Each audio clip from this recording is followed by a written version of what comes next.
Imagine waking up one morning and realizing 10 years have disappeared. Not because something terrible happened. Not because you failed spectacularly. But because you kept waiting.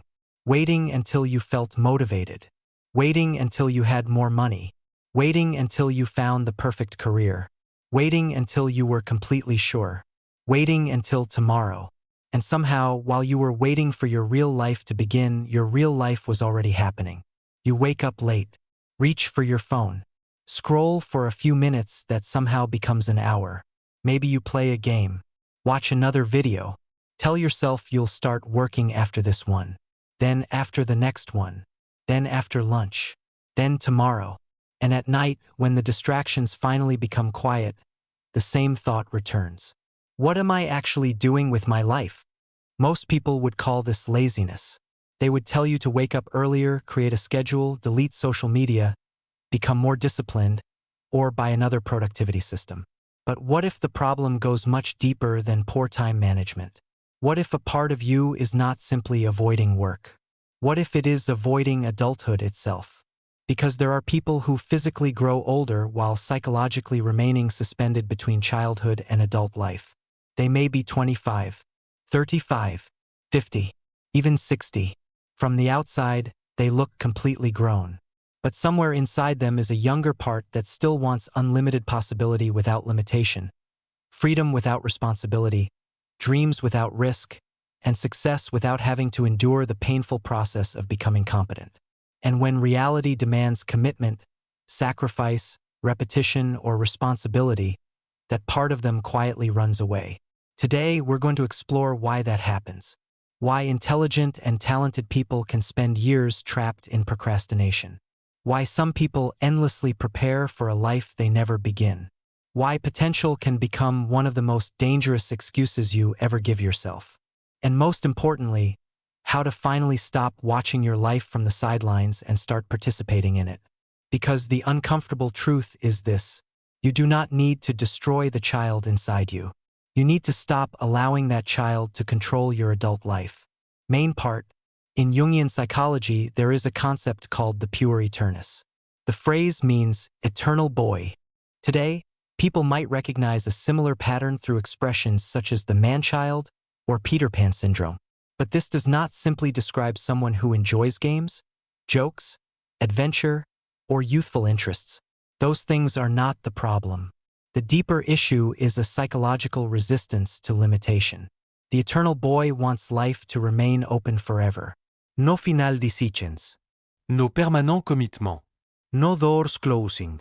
No responsibility heavy enough to remove the possibility of escape.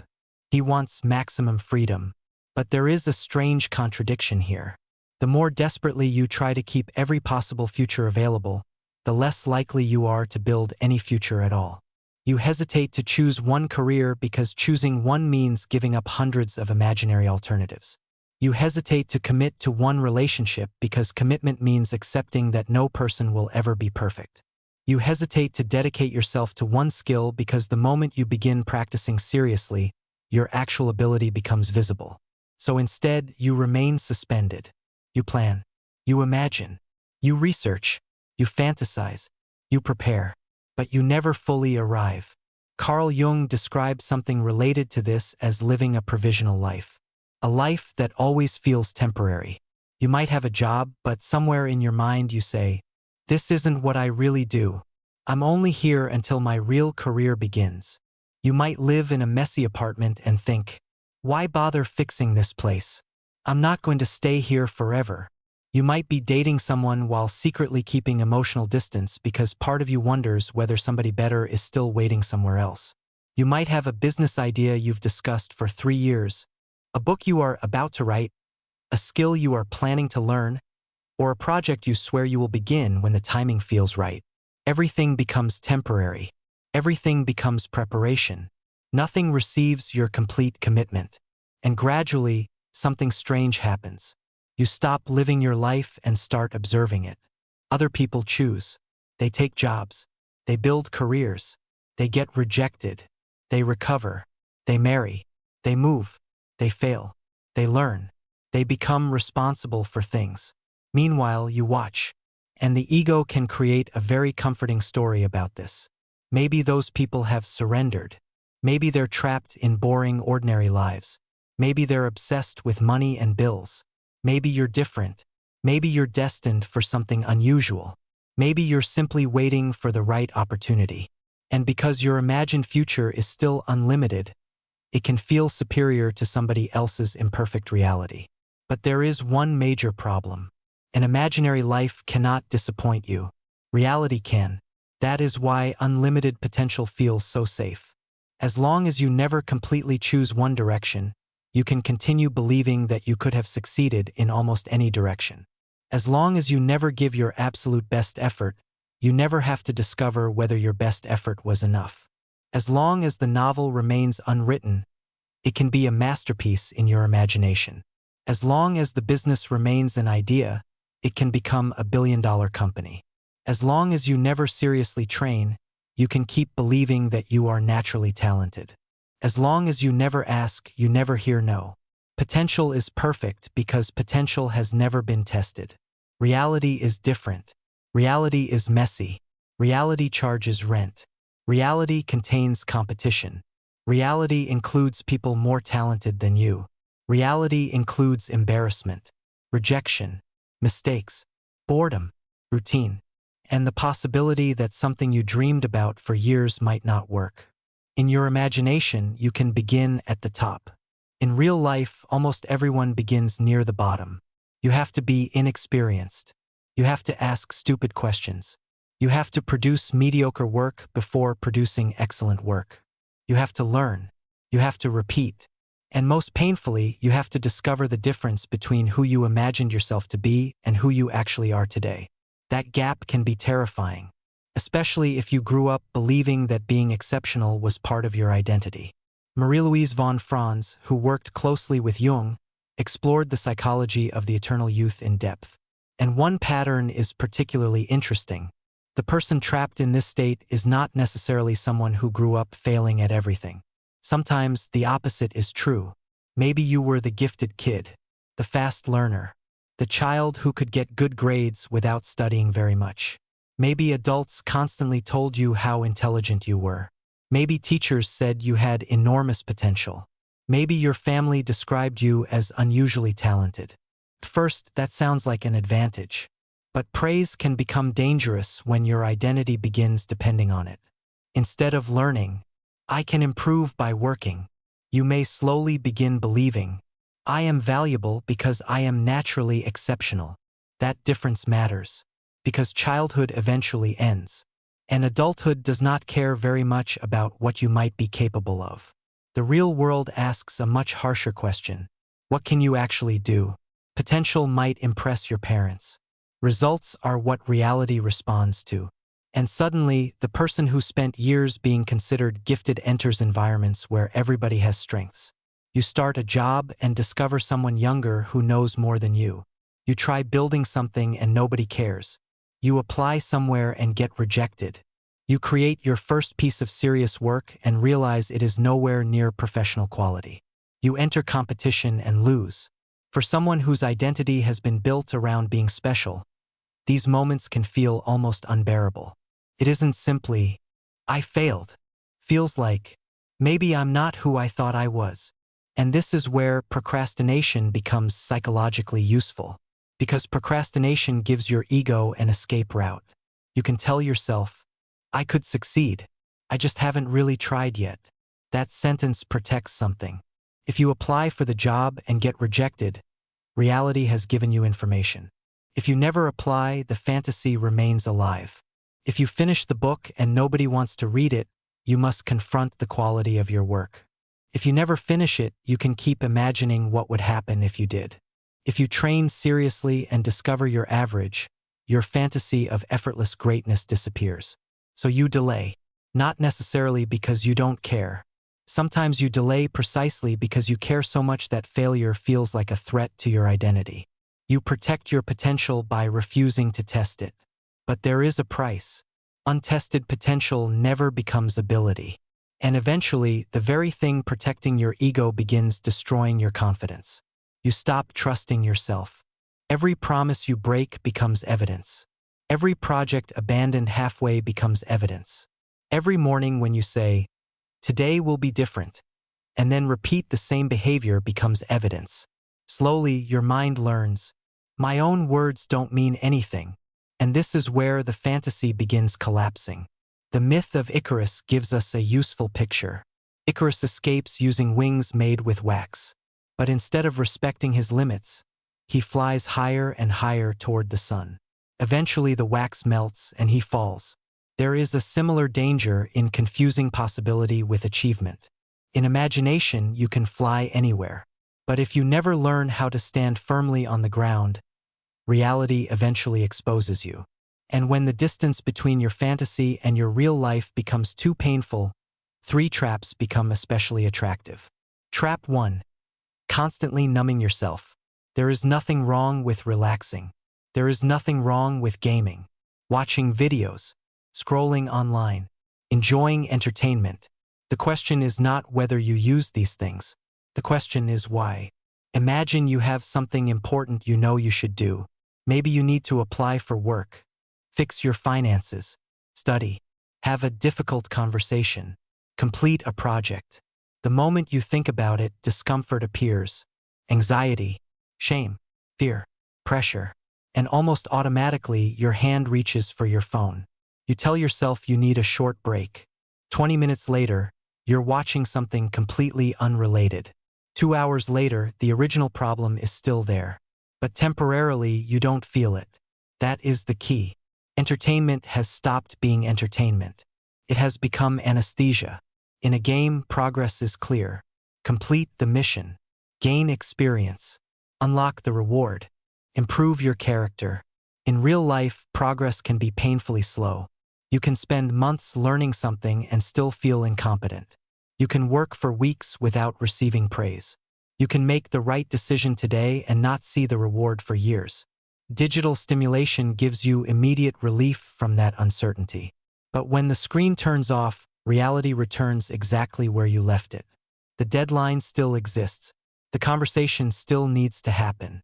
Your body still needs care. Your financial situation has not magically changed. The longer you use pleasure to silence discomfort, the louder reality eventually becomes. Trap 2. Running from commitment. The eternal boy loves beginnings. Beginnings contain possibility. A new job feels exciting. A new relationship feels exciting. A new project feels exciting. A new business idea feels exciting. Everything is still fresh. Nothing has become heavy yet. Then comes the second phase. Routine, responsibility, maintenance, repetition, compromise, and suddenly the excitement disappears. This is where commitment begins. A relationship stops being only chemistry and begins asking you to become reliable. A career stops being an exciting ambition and requires you to show up when you don't feel inspired. A business stops being an idea and becomes invoices, difficult clients, numbers, problems, and decisions. The eternal boy often interprets that transition as evidence that something is wrong. Maybe this isn't the right person. Maybe this isn't my true career. Maybe I should start something else. Maybe I'm losing my freedom. So instead of going deeper, he starts searching for another beginning, another relationship, another idea, another opportunity, another identity. And because every beginning feels full of potential, the cycle can continue for years. Relationships can reveal another version of the same pattern. You may unconsciously look for someone who takes responsibility for you, someone who organizes things, remembers things, makes decisions, handles practical problems, regulates your emotions. At first, this can feel comforting, but eventually the relationship becomes unbalanced. One person becomes a partner. The other slowly becomes someone being taken care of. The problem is not receiving support. Healthy people support each other. The problem begins when support becomes replacement. When someone else starts carrying responsibilities that should belong to you. Because adulthood is not about never needing anyone. It is about becoming capable of carrying your share of the weight. Trap 3. Turning yourself into the victim. The final trap is perhaps the most comfortable. Blame. Your boss is unreasonable. Society is broken. Your parents made mistakes. The economy is terrible. The job market is unfair. Other people were luckier. And some of those things may genuinely be true. Life is not equally difficult for everyone. People do face unfair circumstances. The danger begins when an explanation becomes permission to remain powerless. Because the moment everything is somebody else's fault, everything is also somebody else's responsibility. And that feels strangely comforting. If the world controls everything, you don't have to confront what you can change. In the story of Peter Pan, Captain Hook represents the threatening adult world. Time, rules, consequences, limits. The eternal child needs a Captain Hook because an enemy gives him a reason to remain in Neverland. In your own life, that enemy can become anything that demands maturity from you. A boss asking for results, partner asking for commitment, a bank asking you to pay what you owe, your body showing the consequences of neglect, time itself reminding you that you're getting older. You can interpret all of these things as attacks, or you can interpret them as reality asking you to participate. That choice changes everything. And if you're recognizing yourself in this, the answer is not humiliation. Calling yourself pathetic will not suddenly make you mature. Shame can actually push you deeper into avoidance. What you need is not another emotional speech. You need behavior that slowly teaches your mind, I can handle reality. And that begins with 4 changes. Step 1. Stop treating responsibility like a prison. Many people trapped in this psychology secretly associate adulthood with death. Not physical death, the death of possibility. They imagine that getting a normal job, managing money, developing discipline, or committing to something will make them boring, ordinary, predictable. They fear that responsibility will kill creativity. But responsibility does not have to destroy your dreams. Responsibility gives your dreams somewhere to live. Imagine someone with incredible writing talent. They have ideas constantly, characters, stories, entire worlds, but they refuse to develop the discipline to sit down and write consistently. What happens to that talent? Almost nothing. Now imagine somebody with an incredible business idea, but they refuse to learn about money. They refuse risk. They refuse boring administrative work. They refuse to tolerate mistakes. What happens to the idea? It remains an idea. Structure is not the enemy of creativity. Structure is what allows creativity to survive contact with reality. A musician needs practice. A writer needs pages. An entrepreneur needs execution. A strong relationship needs reliability. A healthy body needs habits. Responsibility is not the cage around your potential. It is the container that prevents your potential from evaporating. Growing up does not mean killing the imaginative child inside you. It means building an adult strong enough to protect that child's dreams. Step 2. Learn to respect ordinary things. This one may hurt your ego. You need to become willing to be ordinary, not permanently mediocre. Ordinary. There is a difference. The eternal boy often loves dramatic goals but hates basic responsibilities. He wants to build an empire but hasn't cleaned his room. He wants financial freedom but avoids looking at his bank account. He wants an extraordinary relationship but cannot communicate consistently. He wants an elite body but struggles to maintain a simple routine. He wants to become a master but hates being a beginner. This is why ordinary tasks are so powerful. Clean your room properly. Wash your clothes. Fold them. Pay your bills before the deadline. Prepare your food. Show up on time. Finish small tasks.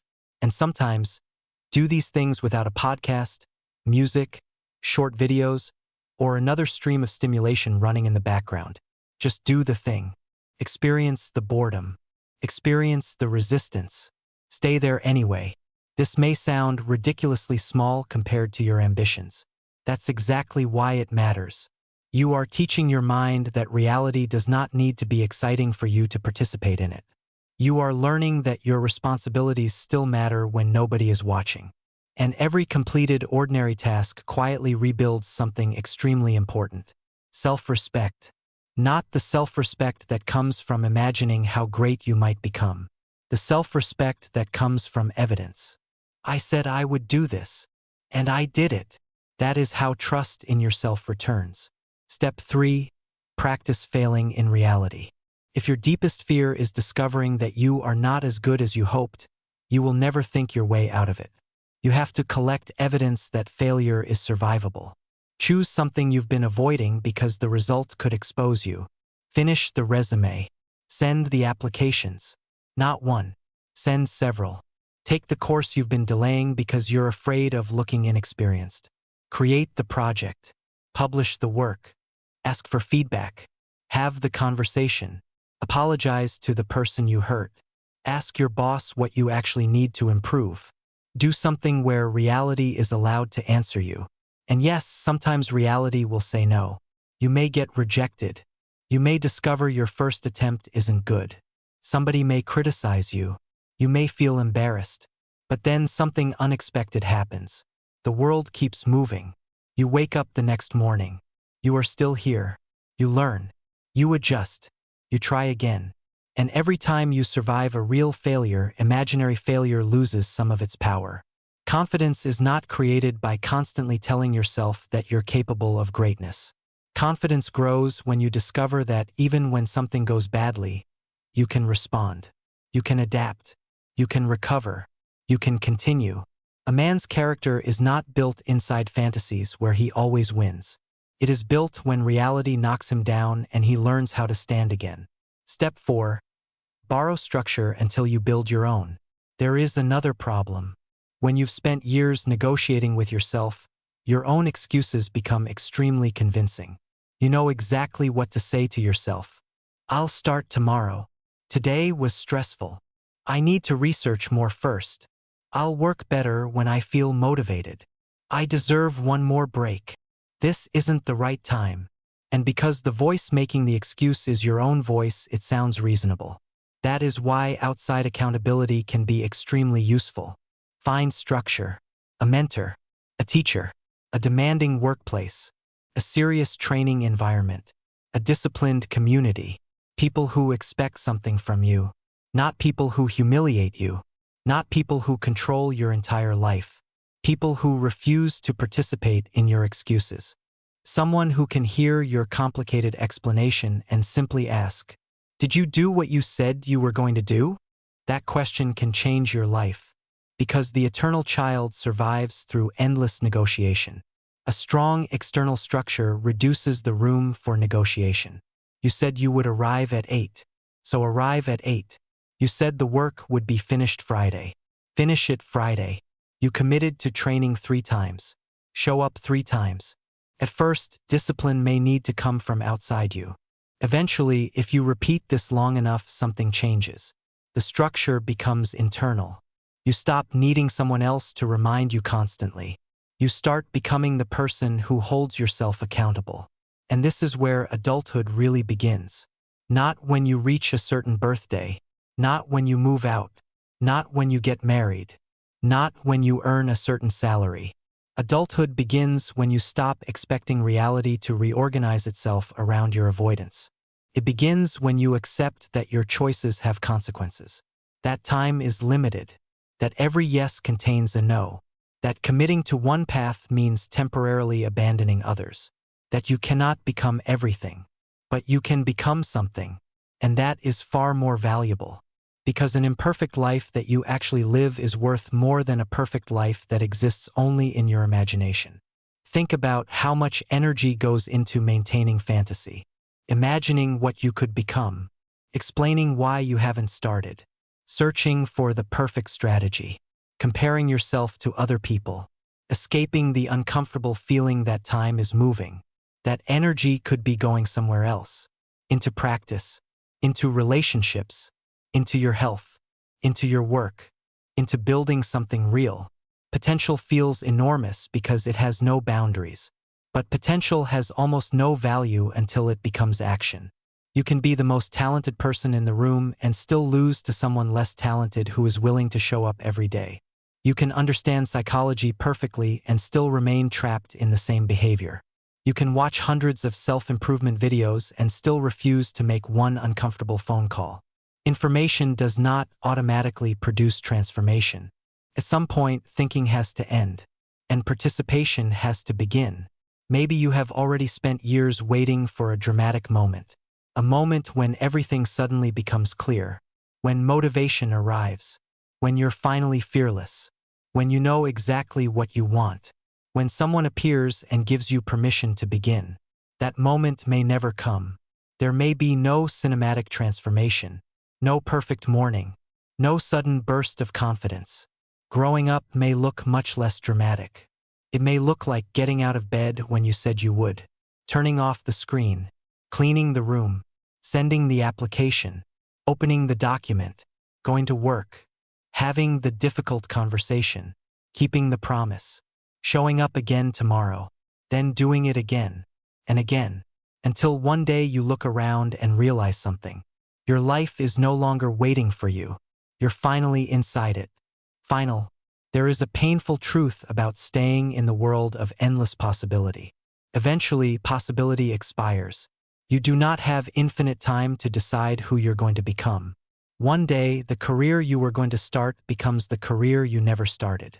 The book you were going to write becomes the book you never wrote. The person you were going to call becomes someone you haven't spoken to in 20 years. The body you were going to take care of becomes a body carrying years of neglect.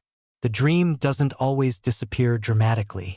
Sometimes it simply gets postponed until there is no longer enough time left to build it. And that may be the real danger of the eternal boy. Not that he dreams too much. Dreaming is valuable. The danger is that he keeps the dream protected from reality for so long that it never has the chance to become real. Carl Jung is often associated with a powerful observation.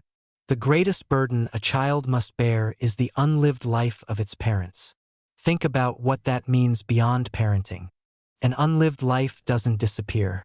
Regret travels with you, into your relationships, into the way you treat people, into your bitterness, into the stories you tell yourself about what could have been, and potentially into the lives of the people who come after you.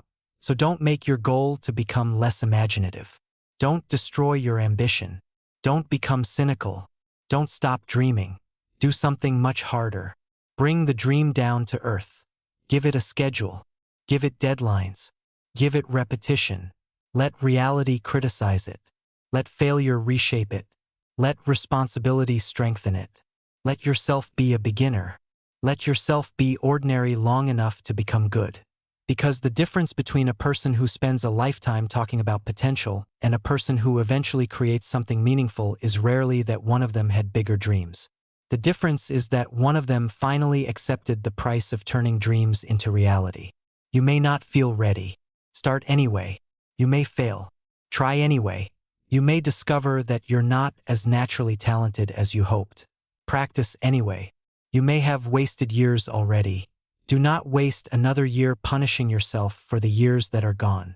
The only part of your life you can still participate in begins now. So when this video ends, don't immediately open another one. Choose one thing you've been avoiding. One call, one application, one page, one workout, one conversation, one responsibility, and finish it, not because that single action will transform your entire life overnight, but because for once, instead of imagining the person you could become, you will be acting like him. And that is where growing up begins. If this video gave you something worth thinking about, support it with a like and subscribe for more videos exploring psychology, behavior, and the hidden patterns that shape our lives. And if someone came to mind while you were listening, consider sharing this with them. Not as an insult, not as an accusation, but as a reminder that none of us have unlimited time to remain spectators in our own lives. Eventually, we have to step onto the field.